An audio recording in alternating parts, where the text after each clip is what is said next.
Vamos para mais um Papo e Vida? Olha esse quadro, eu fico aqui ó, sentada, relaxando, é o meu momento de terapia. Eu e vocês, eu falo sobre as minhas coisas, vocês escutam, fala aí também, ó. Tô aqui ouvindo você, eu falo, você fala, a gente faz assim, tipo, estamos sentados tomando um café. E hoje, né, eu sempre fico pensando assim, meu Deus, sobre o que vou refletir. E eu gosto muito de refletir sobre o que eu tô vivendo. E ontem eu escutei uma frase que eu falei, vou falar sobre isso. Sobre qual é o nosso propósito de vida. A gente veio aqui pra quê? Qual é a nossa missão de vida, sabe? E às vezes, né, a gente cai numa cilada de achar assim que é tudo muito complexo. E a gente para pra pensar assim, meu Deus, eu não sei qual é o meu propósito de vida, minha missão, e isso tira muitas pessoas, muitos jovens, do prumo, inclusive, porque eu acho que as pessoas são tão cobradas hoje em dia para saber, né? Porque eu acho que se fala tanto de propósito de vida hoje e que muita gente fica pensando assim, meu Deus, não sei qual é o meu, nem sei, não vou nem levantar da cama, né? Porque eu não sei nem qual é meu propósito de vida, né? E eu acho isso assim, né? Curioso, né? Mas me fez pensar de uma maneira muito prática, né? Voltando à frase que eu escutei ontem, que eu acho que às vezes as pessoas complicam muito a vida. A Cristina Junqueira, né? Que lá do Banco Nubank, ela falou uma coisa que eu escutei ontem, né? Que eu já tinha escutado, mas que ontem me impactou mais, assim, que é uma frase muito simples, que ela falou assim, se eu pudesse dar um conselho, para muitas pessoas eu falaria assim, faz o teu. Gente, é sobre isso. Às vezes, a gente acha que é muito mais amplo, que é muito mais difícil.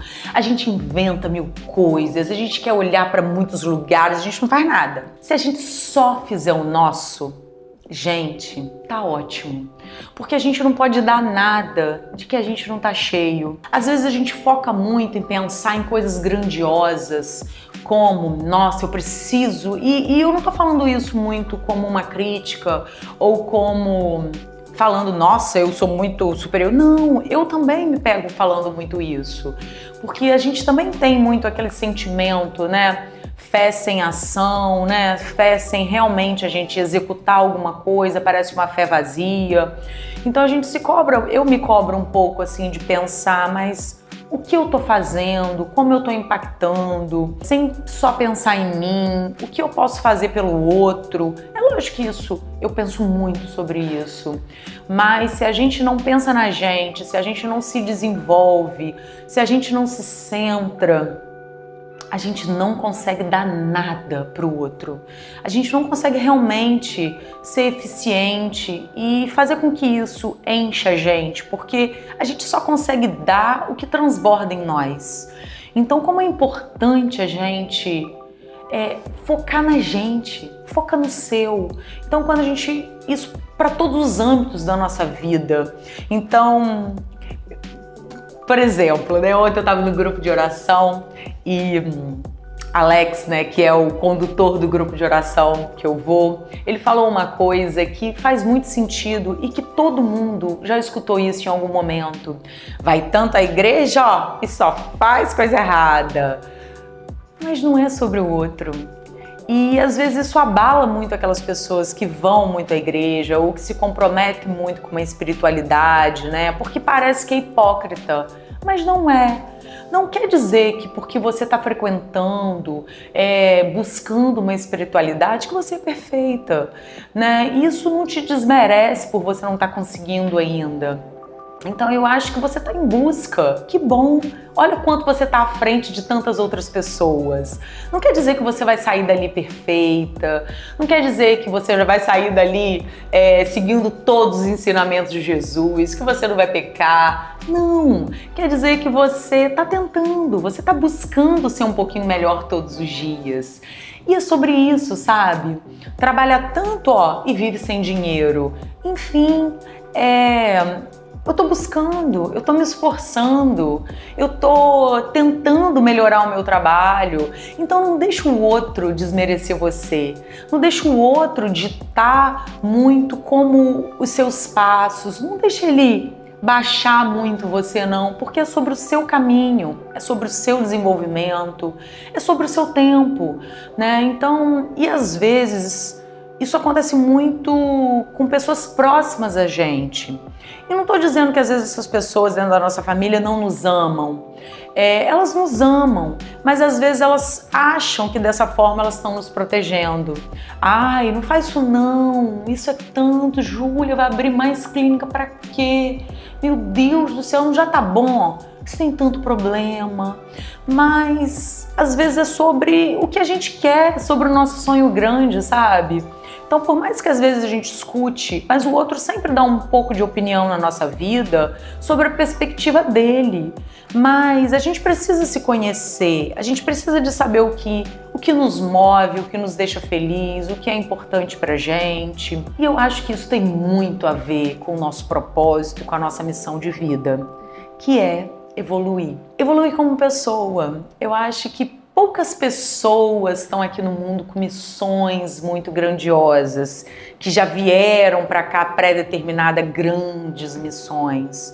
Eu acho que a maioria de nós tem uma missão, que é nos tornarmos pessoas melhores. Então a gente vem para cá com esse propósito, para ser um pouquinho melhor do que a gente foi ontem. E não é sobre comparar, não é sobre a gente dizer, nossa, e isso acontece muito. Às vezes eu tô em algumas coisas que eu tô buscando, que eu tento muito melhorar, mas ainda não consegui. E é sobre isso, é sobre o nosso momento, sobre o nosso tempo, é sobre o nosso... como a gente está conseguindo se desenvolver. E realmente acho que falar disso até me emociona, porque é sobre isso, né? Nem sempre a gente vai conseguir, né? Às vezes a gente tá ali num momento falando assim, nossa, eu vou melhorar nisso. Aí amanhã a gente faz errado. Mas é sobre o nosso caminho, né? É sobre o nosso desenvolvimento, é sobre a nossa evolução. E mudar é difícil, né? Às vezes a gente vem com alguns vícios, com algumas coisas que são difíceis pra gente mudar. E eu acho que chega um momento que a gente tem que fazer assim, ó, se abraçar, se acolher e fazer assim, você tá tentando, né? E é importante a gente se dar esse tempo, a gente entender que evoluir não é fácil, né? Essa missão, às vezes a gente diminui, mas ela é muito poderosa. É muito difícil a gente chegar aqui de um jeito e terminar de outro. A gente às vezes conhece pessoas, né, que evoluíram tanto e é tão lindo de ver. Eu vou até contar um caso, né? Enfim, né? A família do meu marido são pessoas muito especiais, né? E eu sou muito grata, né? Quando a gente escolhe o nosso marido, a gente escolhe a família dele junto. E eu sou muito feliz, né, de poder conviver com a família do meu marido. E meu marido teve, né, um avô e que ele conta muito sobre isso, sobre a evolução dele, né?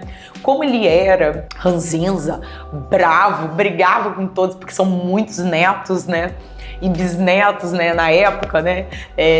Meu marido jovem, e ele brigava, era muito bravo. E ele conta, assim, que no final da vida, que foi quando eu o conheci, ele era uma pessoa, assim, doce, tão calmo, assim, tão inteligente, tão sábio, uma inteligência emocional de entender, assim, fulano tá no tempo dele, né? Gente, e o meu marido, por ter convivido com ele de uma outra forma, né? Quando ele era jovem, bravo, assim, nossa, ele admira tanto essa evolução que ele passou por aqui. E é sobre isso, né? Às vezes a gente vem com um comportamento, mas tá sempre em tempo da gente evoluir como pessoa. E eu adoro compartilhar, né, as coisas que eu aprendo na minha aula de yoga, com minha professora de yoga, né, Gilda, é muito sábia. E a gente tem trabalhado muito, né, e eu acho isso super engraçado, porque às vezes quando a gente tá buscando uma coisa, tudo vai conspirando pra você caminhar naquele sentido. Eu não sei se conspirando ou se a gente acaba prestando atenção, né? Ela vem falando muito sobre como a gente aprumar o nosso corpo é importante para a gente dar uma direção. Então, às vezes, assim, a gente está muito Eu acho que o mundo, às vezes, as pessoas estão muito com o corpo perdido.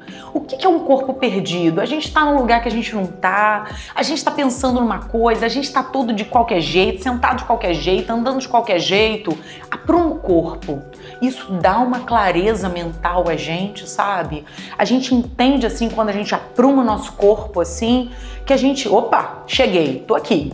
E isso faz com que a gente fique mais presente e que aquelas emoções que às vezes afloram na gente pra gente fazer coisas que a gente não gostaria, fica mais difícil de entrar quando você tá com o corpo aprumado, né? E ela fala muito uma coisa que me norteia, é um corpo forte, mas um olhar sereno, né? Como isso é importante. E falando um pouquinho, né, também sobre isso, sobre a nossa missão, eu acho que vai muito também, quando a gente consegue, eu acho que é junto, né? Mas como eu faço, né? Como eu entendo, eu acho que eu busco sempre ter posturas de agradecer. Agradecer por tudo que eu tenho. E quando a gente agradece pelo que a gente tem, a gente pode fazer pelo outro pensando assim, nossa, eu posso disponibilizar um pouquinho do meu tempo para isso, para essa causa, porque, nossa, eu tenho tanto, né?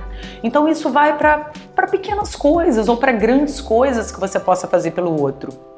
Enfim, agora esse ano, né, a gente está completando 10 anos das clínicas e isso me fez olhar para trás e pensar assim, nossa, que legal. E aí a gente pensou por vários momentos, em várias coisas que poderiam ser feitas, né, junto com a minha equipe, para comemorar esses 10 anos da clínica. E eu pensei assim, nada me movia. Vamos fazer uma palestra, vamos chamar uma pessoa maravilhosa, vamos fazer uma super festa. Eu falei, vamos, e nada me fazia sair. Eu sou uma pessoa super de atitude, de resolução, talvez porque aquilo não me moveu a realizar. E aí, de repente, a gente aqui na clínica, o time é muito legal, porque a gente é envolvido em algumas causas sociais, de fazer doações, a gente se junta, arrecada algumas coisas, leve. Eu fui lá no asilo, né, Monsenhor Severino, na minha cidade, e aí eu cheguei lá, né, pra gente fazer a doação pros idosos que a gente tinha arrecadado nas clínicas. Cheguei lá, olhei, passei, o presidente lá do asilo me levou para conhecer e eu fiquei encantada. E aí passei, olhei a sala de fisioterapia, achei a sala de fisioterapia e falei assim, nossa, poderia ser bem melhor. Ainda mais pensando que são idosos, né? Aí eu pensei, falei assim, nossa, que legal seria se a gente pudesse deixar um legado, né, nesses 10 anos. Agradecendo por tudo que a gente viveu, a gente poder deixar um pedacinho da Fisioclínica lá. E aí isso me moveu como a nossa ação de 10 anos. De repente eu poder reformar essa sala, deixar um legado de tudo. Eu acho que isso funciona para mim. Quando a gente de repente chega em algum lugar, a gente poder olhar para trás e agradecer, podendo dividir um pouquinho com outras pessoas da onde a gente chegou. E isso vai de encontro também ao transbordar. Então, é difícil a gente dar o que a gente ainda não conseguiu, né? Então, isso é um exemplo, né? Então, 10 anos de sucesso das clínicas, da gente estar aqui podendo impactar tantas vidas, e aí a gente pôde transbordar, de poder reformar uma outra sala de um lugar, onde a gente pode ajudar umas outras pessoas, né? Então, em vez de a gente pensar numa missão grandiosa que a gente possa ter, né, eu acho que primeiro é fazer o nosso. E aí depois, quando a gente começa a se encher muito de nós mesmos, né, de evoluirmos como pessoa, a gente poder transbordar um pouquinho para outras pessoas, ou muito, né, dependendo do quanto a gente conquista. Eu acho que é sobre isso. Isso me norteia, isso me faz todos os dias tentar ser um pouco melhor em vários âmbitos da minha vida, no trabalho, na minha casa, no meu casamento, com os meus filhos, e que eu possa realmente melhorar como pessoa para que eu possa transbordar para outras pessoas luz. Eu acho que é isso. A nossa missão é a gente ter luz para sermos luz.